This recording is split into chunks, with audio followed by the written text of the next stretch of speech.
Welcome to टेकोडाइल। जैसा हमने पिछले अरसे में देखा है कि अपवर्क ने अपने प्लेटफॉर्म के ऊपर काफ़ी न्यू फीचर इंट्रोड्यूस कराए हैं, जिसमें बूस्ट योर प्रोफाइल है, अवेलेबिलिटी बैज है, बूस्ट योर प्रपोजल है and boost your project catalogue है।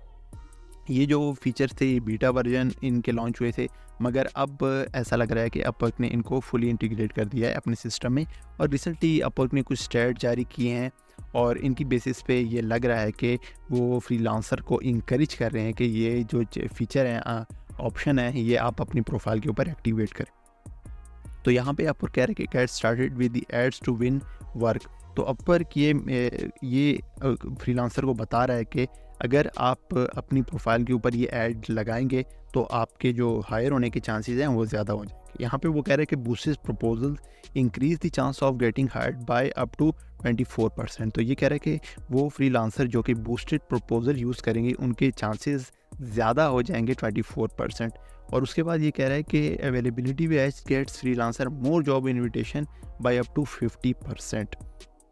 तो ये कह रहा है कि जो फ्रीलांसर अपने प्रोफाइल के ऊपर अवेलेबिलिटी बैज और अवेलेबल नाउ का जो बैज है वो यूज़ करेंगे, उनके चांसेस इनविटेशन आने के वो 50% ज़्यादा हो जाएंगे। अब अपवर्क ने ये नहीं बताया कि ये किस बेसिस के ऊपर इन्हें ये परसेंटेज लिखी है, मगर ये बता दिया है कि ये इस तरह करके आपके चांसेस इंक्रीज़ हो जाएंगे। अगर हम बूस्ट योर प्रपोजल देखें तो ये एक फ़ीचर था।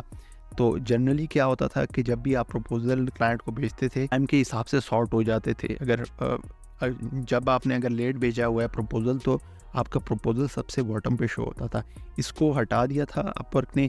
और आप अगर अपने प्रपोजल के ऊपर ज़्यादा कनेक्ट्स लगाते थे तो आपका जो प्रपोजल था क्लाइंट को जो दिखता था वो टॉप पे दिखने शुरू हो जाता था। फ़र्ज़ करें ये जो फ्रीलांसर है, इसने ये एक जॉब थी लीड इंटीग्रेशन डायरेक्टर। तो अगर ये नॉर्मली अप्लाई करता तो क्या पता इसका जो प्रपोज़ल है वो बॉटम पे शो होता, मगर इसने अपने जो प्रपोज़ल है उसके ऊपर ज़्यादा कनेक्ट्स लगाए, जिसकी वजह से इसका जो प्रपोज़ल है इस फ्रीलांसर का वो टॉप पे दिखने शुरू हो गया। तो अपवर्क ये कह रहा है कि जो ये फ़ीचर यूज़ करेगा उसके जो हायर होने के चांसेस हैं वो 24% तक बढ़ जाएंगे। इसके बाद अपवर्क ये कह रहा है कि जो फ्रीलांसर अपनी प्रोफाइल के ऊपर अवेलेबल नाउ का बैज यूज़ करेंगे उसके भी चांसेस जो इनविटेशन आने के हैं वो भी 50% तक इंक्रीज़ हो जाएंगे।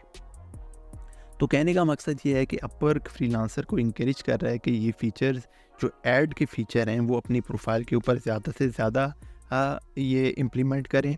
और डेफिनेटली इससे अपवर्क को भी फ़ायदा होगा, क्योंकि ये जो सारी चीज़ें हैं ये कनेक्ट्स के ऊपर बेस्ड हैं। आप कनेक्ट जितने ज़्यादा लगाएंगे उतने ज़्यादा जो आपके चांसेस हैं वो हायर होने के बहुत ज़्यादा हो जाएंगे। यहाँ पे ये अपवर्क कह रहा है कि see what's the process boosted proposal increase my visibility and separates me from my competitor.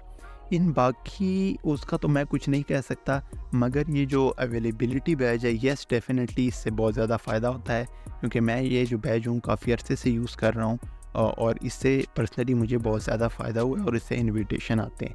बाकी जो बूस्टेड प्रोजेक्ट कैटलॉग है इससे मुझे कोई ख़ास फ़ायदा नहीं हुआ, और ना ही जो बूस्ट योर प्रोफाइल है उससे मुझे कुछ ख़ास फ़ायदा हुआ है। अवेलेबिलिटी बैज और बूस्ट प्रपोजल बैज को डेफिनेटली मैं कह सकता हूँ कि ये जो है कोई यूज़फुल फ़ीचर हैं। तो आपने अगर ये वाले फ़ीचर अपवर्क के यूज़ किए हैं तो आप भी इसके बारे में बता सकते हैं कि ये फ़ीचर क्या वाकई ही कोई फ्रीलांसर को फ़ायदा दे रहे हैं कि नहीं है, और आप इन फ़ीचर्स के बारे में क्या कहते हैं। तो मज़ीद इस तरह की वीडियो देखने के लिए इस चैनल के साथ जुड़े रहें।